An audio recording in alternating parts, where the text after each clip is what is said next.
வணக்கம் நிக்கிதா. நிச்சயமாக முன்னாள் முதல்வர் ஜெயலலிதா மற்றும் எடப்பாடி பழனிசாமியின் முதன்மை பாதுகாப்பு அதிகாரியாக இருந்த வீரபெருமாளுக்கு கோவை சிபிசிஐடி போலீசார் சமன் அனுப்பி இருந்த நிலையில் இன்று அவர் ஆஜராகியுள்ளார். கொடநாடு கொலை கொள்ளை வழக்கு தொடர்பாக சிபிசிஐடி சிறப்பு விசாரணை குழு விசாரணையை தீவிரப்படுத்தி உள்ளது. இந்நிலையில் கொடநாடு எஸ்டேட் மேலாளர் நடராஜனிடம் போலீசார் விசாரணை மேற்கொண்டனர்.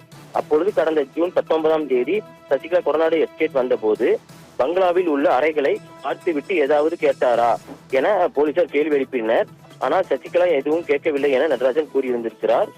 மேலும் கணினி ஆபரேட்டர் தினேஷ்குமார் தற்கொலை குறித்தும் நடராஜனிடம் கேள்வி எழுப்பி உள்ளதாக அவர் கூறினார். அன்று மாலை விசாரணை நிறைவடைந்தது.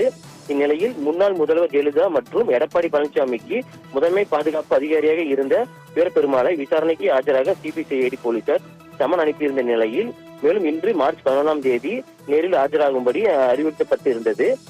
அதே போல் அப்போதைய பாதுகாப்பு பிரிவு ஆய்வாளராக இருந்த கனகராஜ் இறுதியாக விபத்தில் உயிரிழந்த ஜெயலலிதாவின் கார் ஓட்டுநர் கனகராஜுக்கு குறுஞ்செய்தி அனுப்பியது தொடர்பாகவும் அவர் தனது செல்போனை இதுவரை ஒப்படைக்காதது குறித்து உயர் அதிகாரியாக இருந்த வீரபெருமாளிடம் விசாரணை மேற்கொள்ள உள்ளதாக கூறப்படுகிறது.